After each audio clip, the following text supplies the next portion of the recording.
In this video, we're going to talk about how you can wake up at 6 without feeling tired. For whatever reason, work or personal, waking up at 6 might be something you want to achieve. You set the alarm for 6 with the best intention, but when that alarm screams at you, it doesn't feel inspiring. Your brain is foggy, your body is heavy, and as you stumble through the morning, you tell yourself, maybe I'm just not a morning person. So this video is split up into 3 distinct parts. There's timestamp for everything down below, and let's get into it. The trick to wake up early has absolutely nothing to do with your willpower, character, or some genetic lottery. The fundamental mistake 99% of people make is focusing all their effort on the moment of waking up. They try louder alarms, apps that make them solve puzzles, or just sheer grit. But waking up feeling refreshed isn't an act of force. It's an act of perfect timing. It's about strategically managing 2 powerful biological systems that govern your sleep pressure and your circadian rhythm. In sleep science, this is formally known as the 2-process model of sleep, and is the master key to unlock easy morning. To break it down simply, the first system, process S, is the build-up of a chemical in your brain called adenosine. Think of adenosine as a natural sleep toxin. From the moment you wake up, it starts accumulating in your brain. The longer you're awake, the more it builds up, and the sleepier you feel. Imagine a sandbag that gets heavier and heavier throughout the day. When you go to sleep, your brain clears out the adenosine, resetting the bag for the next day. That's why after a full night of sleep, you feel light and alert. Caffeine, by the way, works by temporarily blocking the adenosine receptors in your brain. It doesn't get rid of the accumulation. It just blinds your brain for it for a couple of hours. The second system, process C, is your body's internal clock.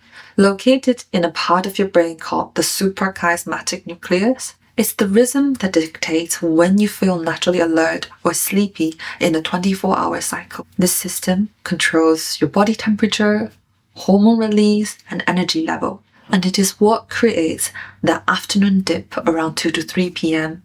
or the second wind that some people get late at night. And the neuroscientist trick to wake up early pain-free is to make sure these 2 processes, process C, process S, are perfectly aligned to hit their natural low point right around the time you want to wake up. How do we do that? Before we look at the answer, one important concept, sleep inertia, needs to be explored. This is the true culprit why your 6 a.m. alarm feels so horrific. Sleep inertia is that disorientated, can't form a coherent thought feeling you get when you're woken up from deep sleep. Your brain is essentially being forced online before its systems have booted up. It's like trying to launch a heavy program the second you turn on the computer.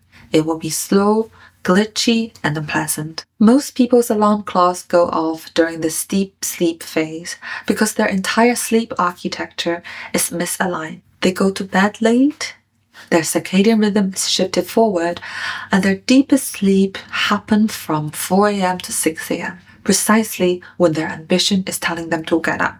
And this is why the night before is so critical. Your actions at 9 p.m. or 10 p.m. have a far more important impact on your wake-up time. And the 2 biggest factors that can delay your wake-up time are evening light exposure and late-night exercise. Both of them signal to your circadian rhythm that the day isn't over yet, pushing the production of sleep-friendly melatonin later and keeping your core body temperature elevated, which delays the onset of sleep. So you fall asleep later, and your deep sleep phase gets pushed later, and your 6 a.m. alarm catches you in the worst possible stage. The real trick then is consistency. A consistent wind-down routine and bedtime will anchor your circadian rhythm. It tells your brain, hey, we do this every day. Let's get the melatonin ready and start the temperature drop on schedule so we're ready to wake up feeling refreshed at 6 a.m. Think of this as a rocket launch.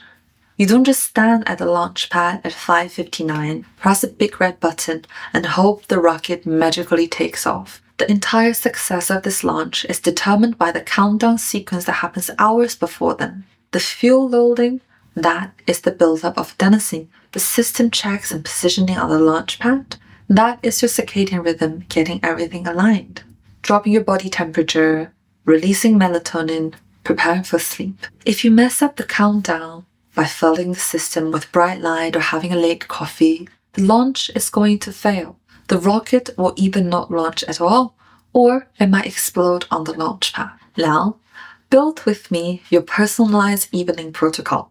This is your countdown sequence. Implementing this, and you won't need to fight your biology anymore. You'll be working with it. Number 1, the 2-hour light curfew. 2 hours before your target bedtime, begin dimming the lights in your environment. If you're using screen, enable a strong blue light filter. Use night mode or wear blue light blocking glasses. The goal is to signal to your suprachiasmatic nucleus that the sun is going down. This simple act encourages the natural production of melatonin, the hormone that makes you sleepy, and helps initiate the drop in core body temperature that is essential for initiating and maintaining deep sleep. 2. Adenosine boost. Stop all caffeine intake at least 8 to 10 hours before your wake up time. If you're waking up at 6, that means your last coffee should be no later than 2 p.m. Caffeine has a half-life of about 5 to 6 hours. And if you have a coffee at 4, at 9, half of that caffeine is still in your system, artificially blocking the adenosine receptors. This interferes with the natural buildup of sleep pressure, meaning when your head hits the pillow, your sleep sandbag isn't heavy enough. You might still fall asleep out of exhaustion, but the architecture of your sleep will be shallower and more fragmented. Lastly, you want to have a consistency anchor. For the first 2 to 3 weeks, you must have a fixed bedtime, even on Fridays and Saturdays. If you want to wake up at 6 a.m., you need to be in bed, lights out, by 10 p.m. The consistency is what does the heavy lifting of retraining your circadian rhythm. Your circadian rhythm thrives on predictability. A wildly fluctuating bedtime is like consistently changing the time zone for your internal clock. It never knows what to expect.